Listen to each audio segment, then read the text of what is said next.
to the next session of strength of materials. I am starting with the seventh numerical of shear force and bending moment. A cantilever shown in figure is loaded by three forces. Find value of W such that bending moment at support be 0.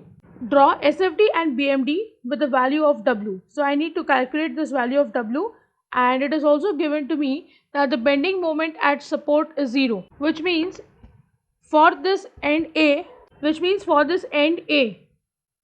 is fixed, here I am going to have the moment value as 0. So I'll start with drawing the FBD.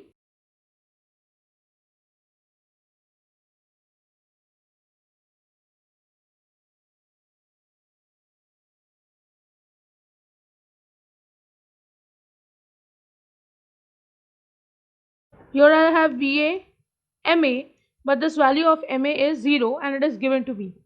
This is my point C, D, B. Here I have load W. Here I have 2 kilonewton downward. A to C has UDL, so 1 kilonewton per meter will be multiplied with 2 meter and it will be 2 kilonewton.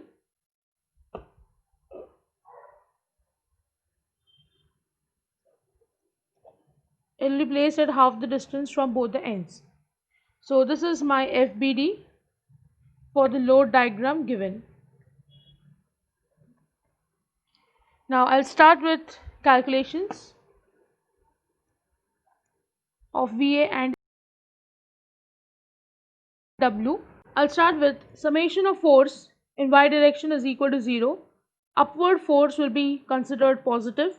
I have VA going upward, minus 2 downward, plus W upward and minus 2 is equal to 0. So I'll have VA plus W is equal to 4. This is my equation 1. Next I'll use summation of moment at point A is equal to 0. Any moment going clockwise will be considered positive. Now MA is already 0, so I will be first turning 2 about point A, so it will be 2 into 1 clockwise. W will go anti-clockwise, so minus W into 3, and I'll have this 2 kilonewton going clockwise, so it will be plus 2 into 4 is equal to 0. When I solve this, I get the value of W as 3.33 kilonewton. When I substitute this value of W in this equation, I'll get the value of VA as 0.67 kilonewton. So these are the answers that I have got. I'll write here VA is 0.67 kilonewton and W is 3.33 kilonewton. So this completes the two unknowns which are asked to me in the question. Next, I'll go for SF calculations. I'll write the sign convention that to the left of section, if I see any force going upward, it will be considered as positive shear force.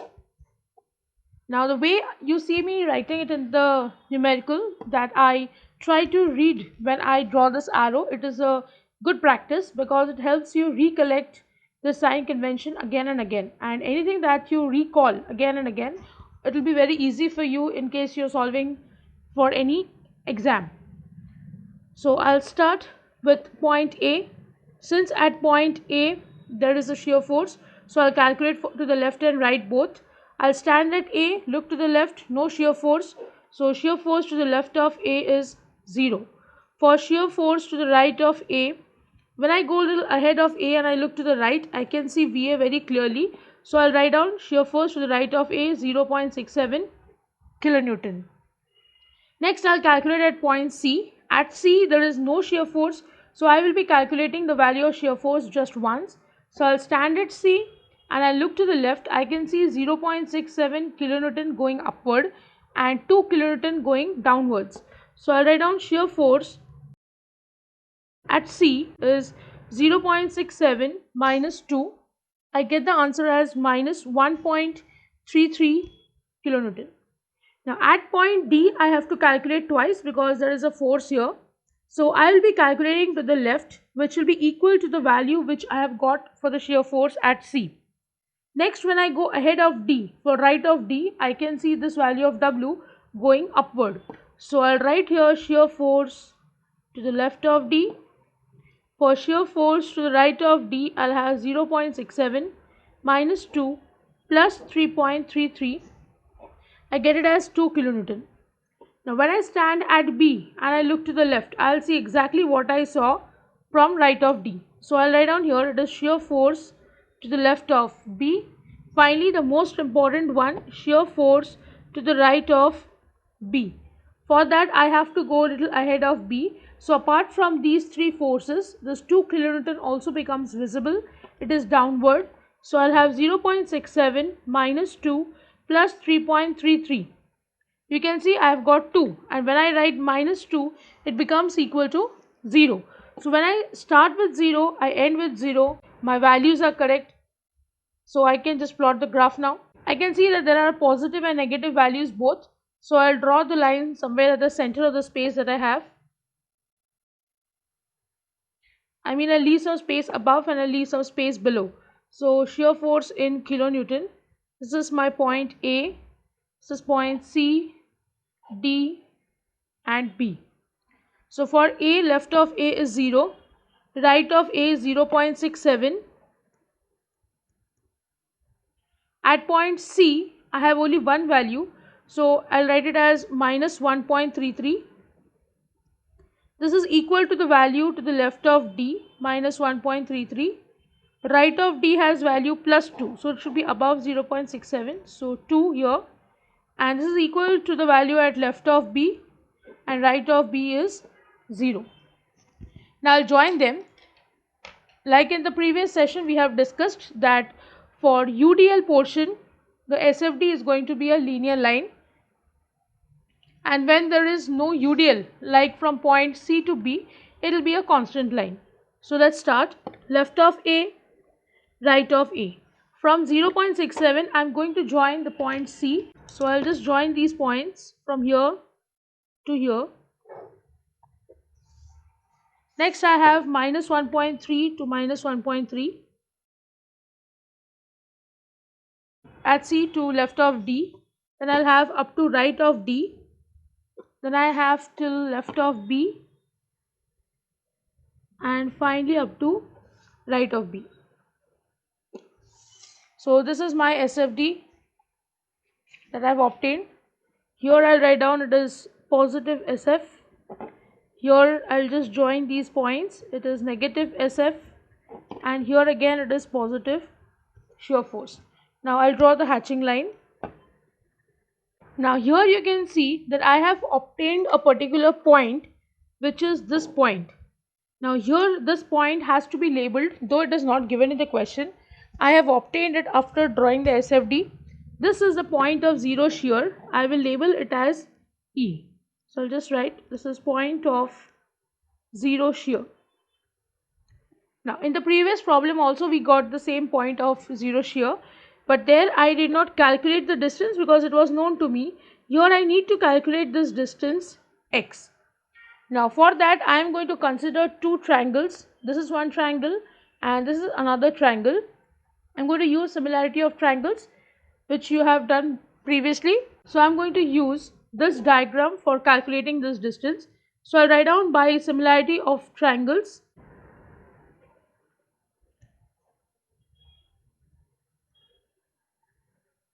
I'll get a ratio, that is this height 0.67 divided by this height 1.33 is equal to this distance AE upon this distance EC. We have already discussed before, so I'm not marking the triangles and doing it in depth. So here AE is x and EC, if you see this distance is 2 meter, so if this is x, this distance will be 2 minus x. So here I'll write down 2 minus x, and this is 0.67 upon 1.33. I get the value of x as 0.67 meter. Now when x is 0.67 meter, this will indicate the distance of AE or the position of E from one of the end A. Next I'll go for bending moment calculations.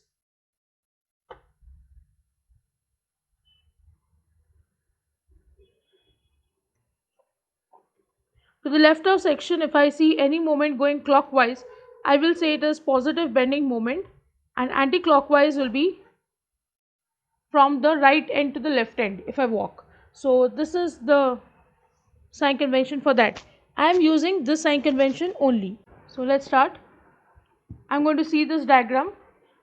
For point A, there is no moment now because MA is 0. So I'll be calculating bending moment at A only once, which will be 0, because when I stand at A and I look to the left, there is no moment.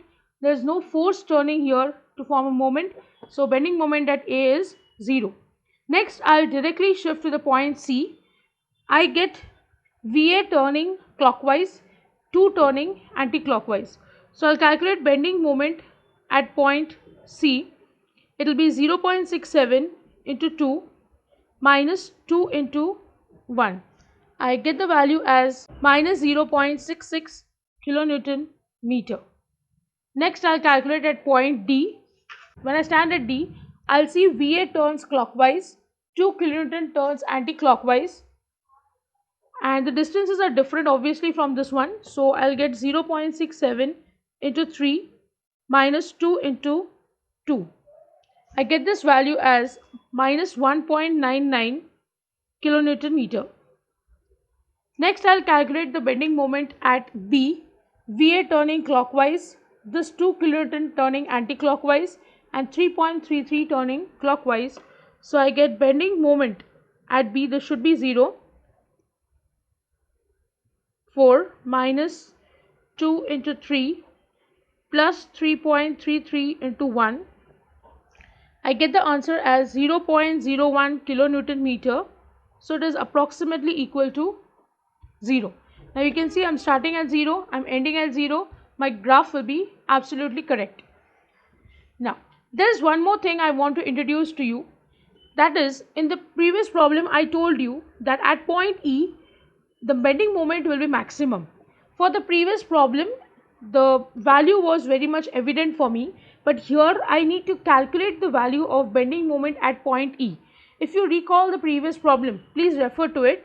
You will understand that at the point C, where I had got the point of 0 shear, the value of bending moment was already calculated. So I did not calculate it separately.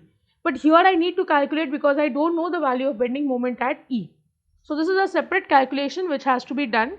So I'll start with bending moment at E. Now for this we cannot directly solve. I need to draw a diagram. So I'll just show you in a separate sheet of paper. Now this calculation is a little different. What I have to do is I have to redraw this beam A to E. Till the point of 0 shear from any one end of the beam, it has to be redrawn. A to E actually has a UDL of 1 kilonewton per meter, and this distance which I have obtained is 0.67 meters. Now at this point A, there is also a force VA which is 0.67 kilonewton. So everything has to be redrawn. Now I will be drawing a FBD of this diagram that I have drawn. So I'll just recreate A to E. At A there is 0.67 kilonewton. When I draw this diagram for FBD, this value will be multiplied with the distance and I'll get 1 kilonewton per meter into 0.67 is 0.67 kilonewton, and this distance will be 0.67 by 2, and this distance will be 0.67 by 2. Now I'm not calculating because it is not required. You can directly put in calci and get the answer later on. So this is the FBD of this diagram that I have drawn. This is a section of the beam that I have taken out. Now see, how do I calculate? I'll have to calculate the bending moment at E. Now I will be calculating by turning these forces towards E. This 0.67 turns clockwise towards E. So it is 0.67 into 0.67, that is this entire distance.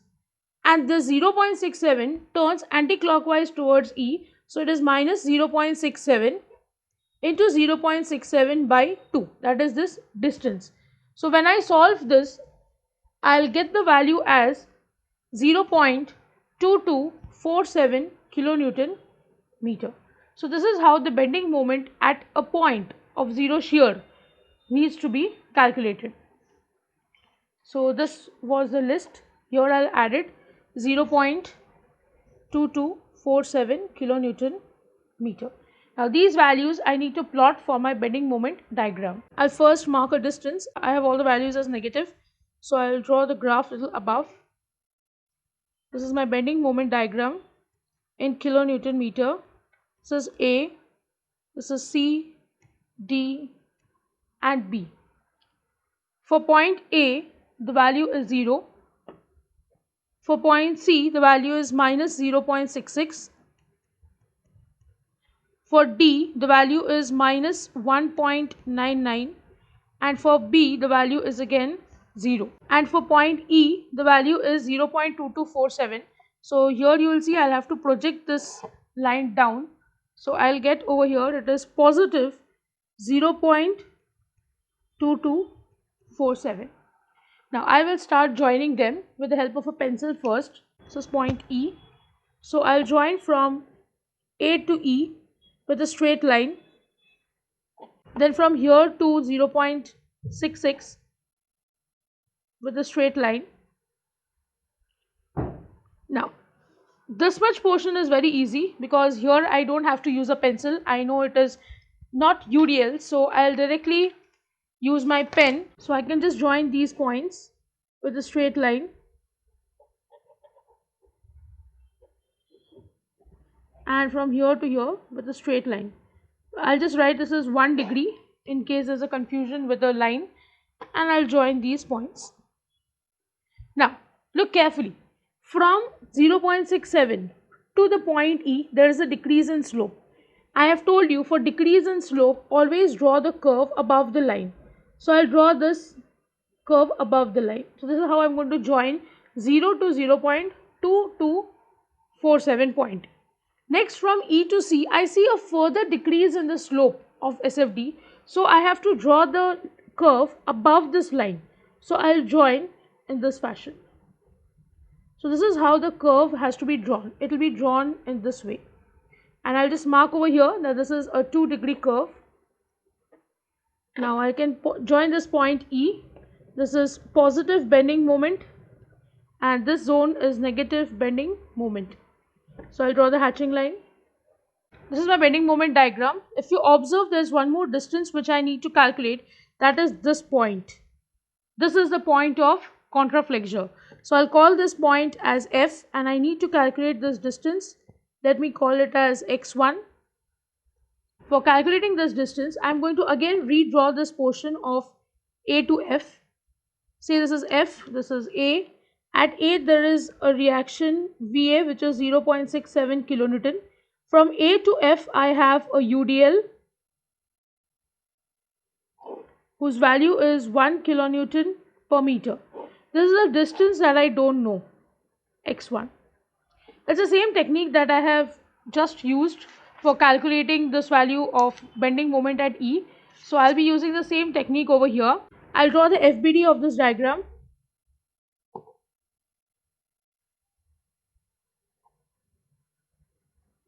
This is point A. So this is 0.67 kilonewton. This is my point F. When I multiply these two, it becomes 1 kilonewton per meter into x1 meter. So it will become x1 kilonewton and the distance will be x1 by 2 and x1 by 2, and half the distance we place the UDL. So now we will take the bending moment at F. I just told you that this is contraflexure point or point of contraflexure. So if this is contraflexure point, it obviously means that the bending moment at F is going to be 0. So when I know this value is 0, I just need to turn these forces and calculate the value of x1. Very simple. So let's start. 0.67 turns towards F in the clockwise fashion. 0.67 into x1. This x1 turns anti-clockwise about a distance x1 by 2 is equal to 0. Substitute this in your calculator. You'll get the value of x1 as 1.34 meter. So let's write here. I get this value as 1.34 meter and this x is equal to 0.67 meter. So this is the entire diagram that I have obtained. for the question that is given to me. I hope you have understood the numerical. If you have any doubts or if you want me to solve any numerical, write to me in the comment section. Don't forget to like, share and subscribe to my channel. Hit the bell icon for latest updates of my videos. See you in the next session. Thank you.